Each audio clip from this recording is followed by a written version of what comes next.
वास्तव में राज्यपाल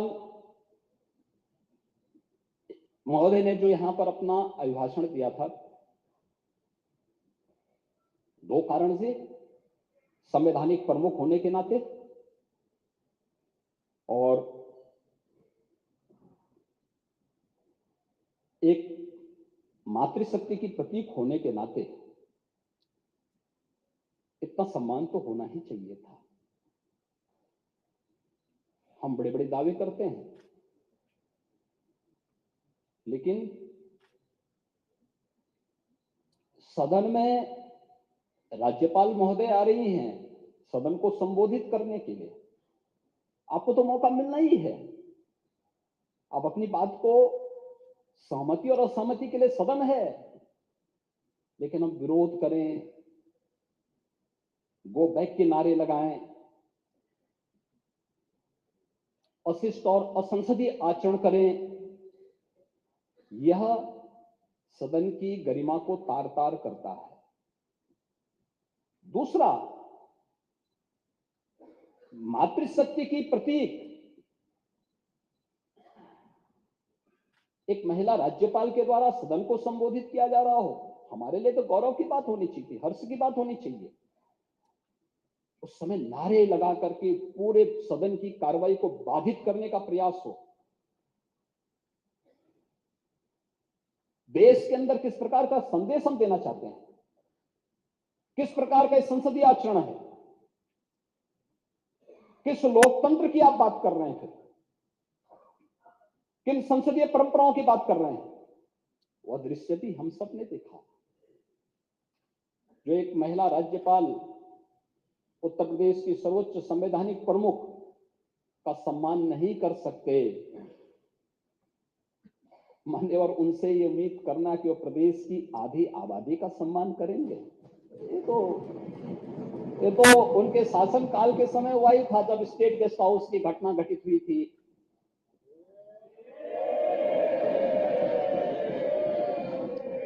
आचरण तो उनका उस समय भी सामने आया था।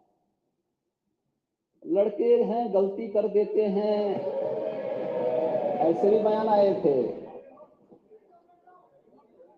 ऐसे ही अन्य तमाम वक्तव्य उस समय आए थे।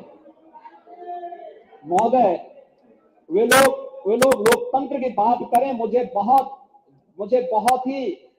बड़ा आश्चर्य होता है कि किसके ये गुरु हैं, यानी यह गुरु किसके हैं, यह बड़ी आश्चर्यजनक स्थिति है।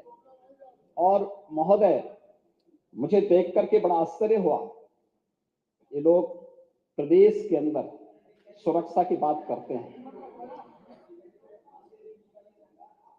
हम शर्म तो तुम्हें करनी चाहिए, तो अपने बाप की सम्मान नहीं कर पाए।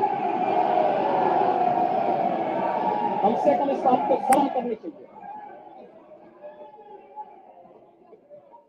किस प्रकार का आचरण होना चाहिए, हमने नाम नहीं लिया किसी का, लेकिन जो वक्तव्य कभी बोले गए हैं, उन वक्तव्यों पे चर्चा तो होनी ही चाहिए। क्यों नहीं चर्चा होनी चाहिए? किस प्रकार की बात करते हैं जी? आप कुछ भी बोल रहे हैं, दूसरा व्यक्ति नहीं बोलना चाहिए। जब चर्चा होगी तो सभी मुद्दों पे चर्चा होगी। फिर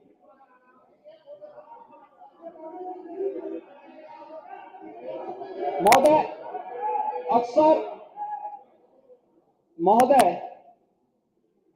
अक्सर जब हम लोग अभिभाषण की चर्चा करते हैं, तो कोई भी संवैधानिक प्रमुख सरकार की उपलब्धियों के बारे में चर्चा करता है और अपनी भावी योजनाओं को भी, सरकार की भावी योजनाओं की भी चर्चा करता है।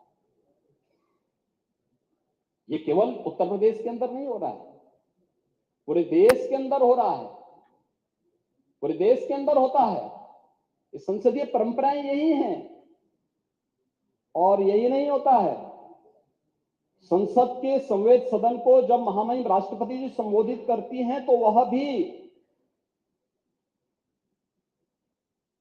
सरकार की उपलब्धियों के साथ साथ भावी योजनाओं का चित्रण भी करती है। अभिभाषण ही दिग्दर्शन होता है शासन की उपलब्धियों का और भावी योजनाओं का। लेकिन